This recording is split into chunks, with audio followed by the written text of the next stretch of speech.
A veces hay que poner la cuerpa y a veces hay que quitarla. Buenos días.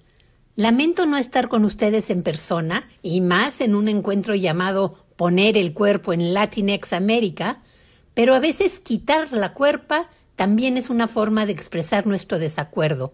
Por lo pronto, me niego a ir a Estados Unidos. Empecemos. Siempre he creído que cuando una obra de arte funciona, 10% es por lo que proponen los artistas y 90% es el contexto.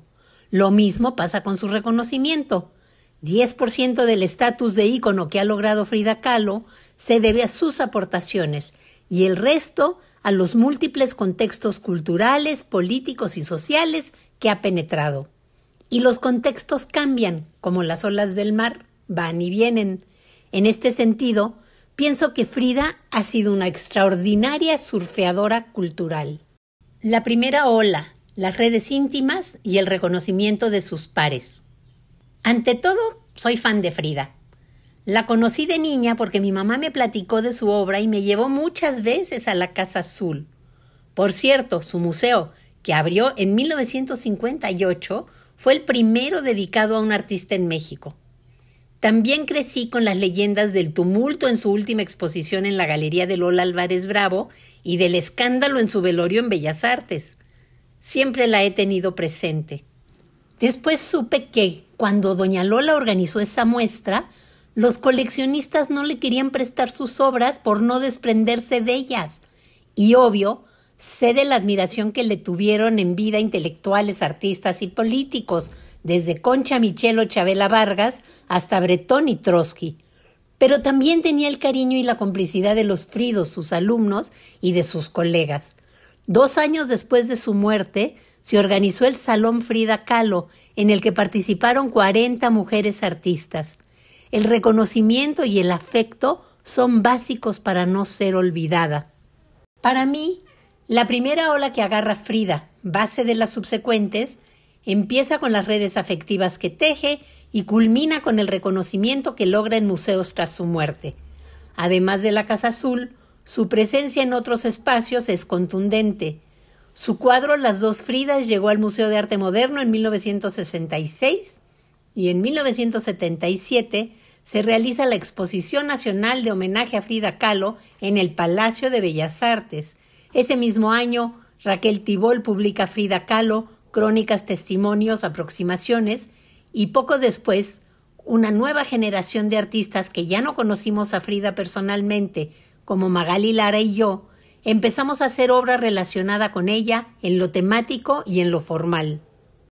La segunda ola, las causas políticas y los cambios en el arte. Hay 2 tipos de artistas que me encantan. Quienes tienen las antenas tan bien sincronizadas con lo social que van un pasito adelante de su contexto. Y hay quienes se centran en su propio eje con tal perfección que borran la frontera entre la vida y el arte.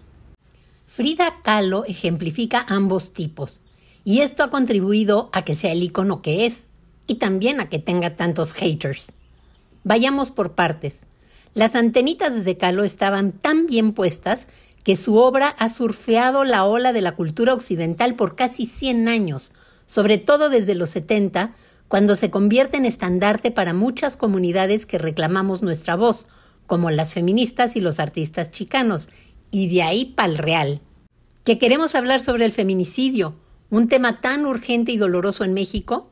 Frida aparece con unos cuantos piquetitos tan explícito que hasta salpica el marco de sangre, que es como nos sentimos cada vez que los colectivos de madres encuentran otra fosa clandestina o las asesinan. Que hoy cuestionamos el género de 1000 maneras, ahí están su autorretrato con el pelo corto y esta foto. Arte y vida se funden.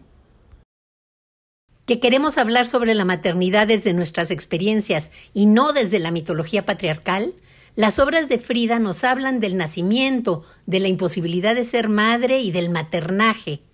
Que queremos analizar la vida o la obra de Frida desde los cyborg, la negritud, la discapacidad, el indigenismo, el mexicanismo, el lesbianismo, el ecofeminismo, la lucha de clases, la naturaleza, la muerte, el suicidio, el surrealismo o el performance, hay textos de sobra a favor y en contra. Hoy incluso representa temas que nunca abordó, como en esta intervención del artista Eduardo Castaldo a la publicidad de una exposición de Kahlo en apoyo de Palestina.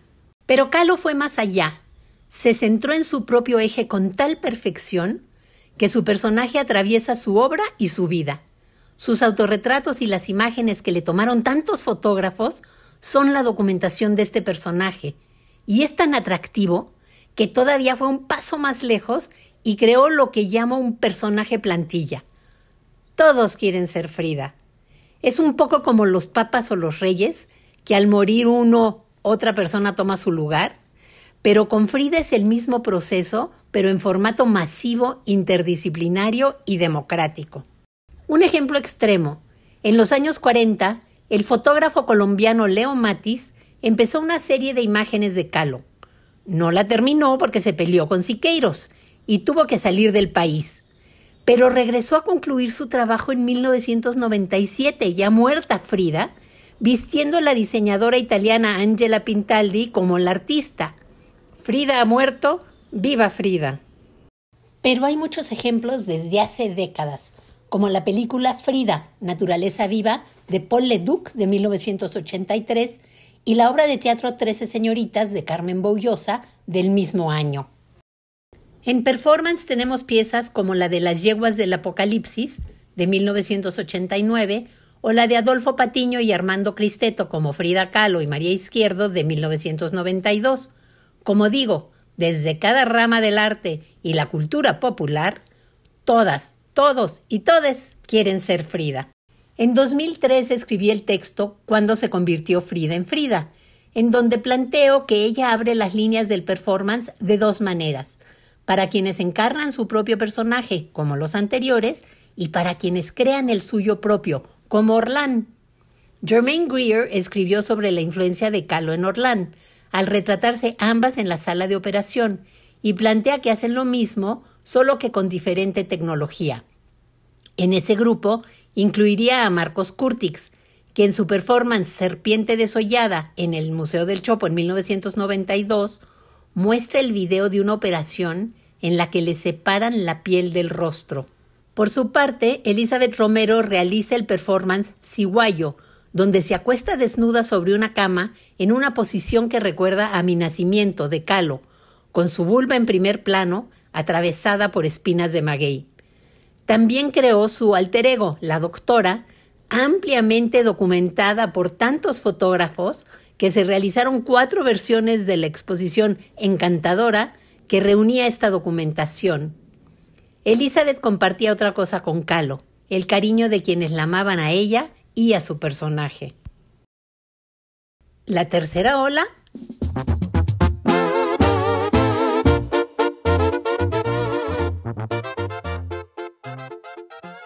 Termino con una inquietud. En el contexto megamaga tan anti todo lo que no es masculino y blanco, ¿Frida saldrá bien librada? ¿Seguirá siendo bien recibida en este neighborhood hegemónico al que logró colarse? En este sentido, será interesante ver qué pasa con la exposición Frida, The Making of an Icon, curada por Mari Carmen Ramírez, porque la reverberación de las exposiciones también depende de su contexto. En 2017, cuando se inauguró Radical Women Latin American Art 1960-85, esa gran muestra curada por Cecilia Fajardo Gil y Andrea Yunta, sentí que la oposición a Trump favoreció su recepción y a las artistas latinoamericanas nos abrió las puertas a públicos a los que normalmente les valemos cacahuate. Creo que esta muestra sobre Frida será una prueba de fuego para ver si su influencia realmente caló. ¿Cómo se portará la cultura estadounidense? Después de lanzar a Frida al estrellato internacional desde los 80, ¿ahora la deportarán de retache a Mexicalpan de las Tunas? ¿O será, como espero, una exposición trascendente que impulse a Frida en esta nueva ola que enfrenta? Frida sigue brillando en el estrellato, aunque el mundo le cierre las puertas.